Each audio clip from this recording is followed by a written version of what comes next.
Welcome back to my YouTube channel study live. जैसा कि आप सभी जानते हैं, हम कक्षा 8वीं और 5वीं बोर्ड एग्जाम की तैयारी करवा रहे हैं।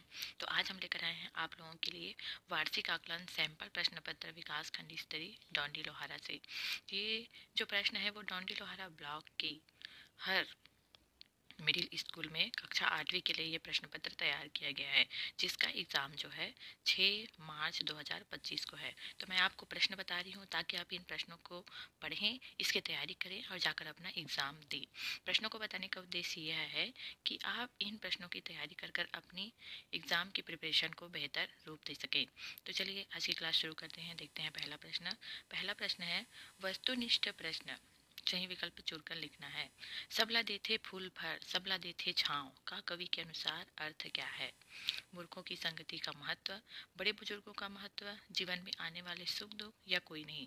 तो सबला देथे फूल फर सबला देथे छाँव का कवि के अनुसार अर्थ है जीवन में आने वाले सुख दुख। लुकमान एक था। लुकमान कौन था? एक राजा था, मंत्री था, एक दहेज था या एक गुलाम था? अगला प्रश्न है सुधीर के बारे में छात्रों और शिक्षकों की मान्यता क्या थी? ईमानदार और मेहनती, गैर जिम्मेदार और बिगड़ेल, कर्तव्यनिष्ठ और दयावान या कोई नहीं? उषा का विलोम शब्द है। उषा का विलोम शब्द क्या है? संध्या, रात, कमल, दिन। तो उषा का विलोम शब्द है रात। संदेश भेजने का माध्यम है पत्र, ईमेल, दूरभाष सभी। तो पत्र के माध्यम से भी हम संदेश भेज सकते हैं, ईमेल के थ्रू भी भेज सकते हैं और दूरभाष के थ्रू भी भेज सकते हैं। तो इसका आंसर रहेगा सभी। अब एक वाक्य में उत्तर देना है। अनेक शब्दों के लिए एक शब्द। ईश्वर को मानने वाला। ईश्वर को मानने वाला को कहते हैं आस्तिक। लोकप्रिय बनाने के लिए आपको वाणी में लाना होगा। लोकप्रिय बनने के लिए आपको वाणी में क्या लाना होगा? मिठास। आपत्तिजनक शब्दों में मूल शब्द है। मूल शब्द मतलब जो शब्द जैसे उपसर्ग है, उपसर्ग को हटा दिया जाए तो फिर जो मूल शब्द रहता है वो हो जाता है अलग। तो यहाँ पर आपत्ति धन जनक, तो मूल शब्द रहेगा आप जनक। पार्किंग निषेध का चिन्ह बताओ। तो पार्किंग निषेध का चिन्ह रहेगा पी और उस पर एक साइड से ऐसे क्रॉस ओवर रहेगा, वो है पार्किंग निषेध का चिन्ह। अब रिक्त स्थान की पूर्ति करना है। खालिस्तान विश्व प्रसिद्ध पक्षी वैज्ञानिक थे। तो डॉक्टर सलीम अली प्रसिद्ध भारतीय पक्षी वैज्ञानिक थे। महाराज द्रुपद का पुत्र वह द्रौपदी का भाई खालिस्तान था। महाराज द्रुपद का पुत्र व द्रौपदी का भाई खालिस्तान था। दोहा के पहले और तीसरे चरण में खालिस्तान मात्राएं होती है।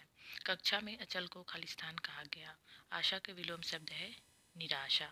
निम्न मुहावरों का अर्थ लिखिए। लोहे के चने चबाना, राम कहानी सुनाना। राम कहानी सुनाना मतलब आप बीती सुनाना। अति लघुत्तरी प्रश्न है इब्राहिम गार्दी के नजरिए में मुसलमान कौन है? अनोखी भेंट क्या है और कुंवर सी भेंट किसे देते हैं? कवि का हृदय विषाद से क्यों भर जाता है? सभी मनुष्यों में किन किन गुणों का विकास होना चाहिए? सुधीर के व्यवहार और व्यक्तित्व में कैसे परिवर्तन हुआ? आज़ादी की लड़ाई में हादसे की सजा पाने वाले कोई 3 क्रांतिकारियों के नाम लिखो। सावित्रीबाई में बचपन से कौन कौन से गुण विद्यमान थे? सावित्रीबाई फुले जो कि भारत की पहली महिला शिक्षिका है, उनमें बचपन से कर्तव्यनिष्ठ, मेहनती, इन सब गुणों का विकास था। कक्षा में मॉनिटर की क्या भूमिका होती है? परस्पर विचार कर लिखो। जैसे हर क्लास में मॉनिटर बनाया जाता है तो उस मॉनिटर की भूमिका क्या होती है? कक्षा को संभाल कर रखना, कक्षा में शांति बनाए रखना, कक्षा में मान लो जब टीचर नहीं है तो आपको व्यवस्थित करके रखना, कुछ उन लोगों की तैयारी करवाना, पढ़ाना, लिखाना, ये सब होता है। कुतुबनुमा का क्या अर्थ है? कवि वैज्ञानिकों से किस प्रकार की अनुभूति की अपेक्षा करता है और क्यों करता है? हेडमास्टर से मिलने से पूर्व और उसके बाद लेखक के मनोभाव में क्या परिवर्तन आया? अगला प्रश्न है धूम्रपान स्वास्थ्य के लिए हानिकारक होता है, क्यों? धूम्रपान हमारे स्वास्थ्य के लिए हानिकारक किस प्रकार से होता है? तो धूम्रपान करने से मनुष्य का जो फेफड़ा है वो धीरे धीरे धीरे धीरे संकुचित होने लगता है। उसकी अधिकतर धूम्रपान से कैंसर होने की संभावना होती है। उसका जो धुआं है वो हमारे अंदर जाकर हमारी ग्रंथियों को नुकसान पहुंचाता है।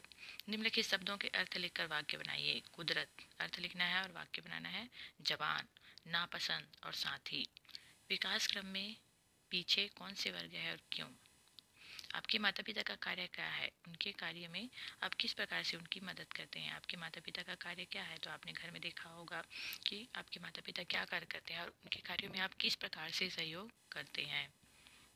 दीर्घ उत्तरी प्रश्न है, पद्यांश है, तो पद्यांश में से किसी एक पद्यांश, दो पद्यांश दिया गया है, तो दो पद्यांश में से जिस पद्यांश को आपको आता है, जिसके बारे में आपको पता है, उसको संदर्भ, ये अमुक पाठ से लिया गया है, इसके कवि या लेखक, यहाँ पर रहेगा कवि, इसके कवि ये हैं, उसके बाद प्रसंग लिखना है आपको, तो उसके बाद लास्ट में व्याख्या। तो जो जिसमें आप लिख सकते हैं उसी को चुनिएगा। अगला है, इसे कहते हैं अपठित गद्यांश। मनुष्य जीवन के अमूल्य धरोहर में वृक्ष, पानी, हवा मूलभूत आवश्यकताओं में निहित है। आज मानव इस धरोहर को दिन प्रतिदिन अपनी आवश्यकताओं को ध्यान में रखते हुए उपयोग एवं पोषित कर रहा है। जैसे जैसे समय निकलता जाएगा पृथ्वी से अमूल्य धरोहर समाप्त हो जाएगा, किंतु मनुष्य अपनी लालसा से और कामनाओं की पूर्ति हेतु ऐसे उपयोग कर रहे हैं जैसे पृथ्वी पर यह कभी समाप्त नहीं होगा। वृक्षों की कटाई के कारण पृथ्वी का वातावरण दिन प्रतिदिन गर्म हो रहा है, जिसके कारण अतिवृष्टि, निम्नवृष्टि, चक्रवात और न जाने ऐसे कितने प्रकार की समस्याएं उत्पन्न हो रही है। हम अपने भविष्य के लिए ऐसा वातावरण तैयार करने की आवश्यकता है जो उन्हें एक समृद्ध और पोषण युक्त तथा मानव उत्थान हेतु इस अमूल्य धरोहर का संरक्षण करना अति आवश्यक है। पहला प्रश्न है, पृथ्वी के अमूल्य धरोहर कौन कौन से हैं? तो यहाँ पे पहले प्रश्न का आंसर पहले ही लाइन में दिया गया है कि जीवन के अमूल्य धरोहर में वृक्ष, पानी, हवा मूलभूत आवश्यकताओं में निहित है। अमूल्य धरोहर के समाप्त होने पर कौन सी समस्या आएगी? तो चलिए ढूंढते हैं इसका आंसर।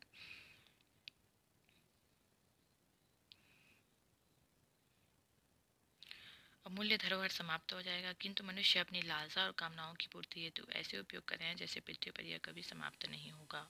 और समस्या क्या आएगी? जैसे अगला है, अमूल्य धरोहर का संरक्षण करना आवश्यक क्यों है? तो अमूल्य धरोहर का संरक्षण इसलिए आवश्यक है, हमें अपने भविष्य के लिए ऐसा वातावरण तैयार करने की आवश्यकता है जो उन्हें एक समृद्ध और पोषण युक्त तथा मानव उत्थान हेतु इस अमूल्य धरोहर का संरक्षण करना आवश्यक है। नदियों एवं घरों में कारखाने से निकलने वाला अपशिष्ट पदार्थ कौन कौन से हैं? नदियों में जो डाला जाता है तो घर और कारखाने से अपशिष्ट पदार्थ। यदि आपको अमूल्य धरोहर के संरक्षण हेतु कहा जाए तो आप कौन से दो उपाय करेंगे? देखिए इसका आंसर भी इसी में दिया गया है। जैसे ये प्रश्न पूछ रहा है, नदियों एवं घरों में कारखानों से निकलने वाला अपशिष्ट पदार्थ, तो चलिए ढूंढते हैं नदियों में और घरों में।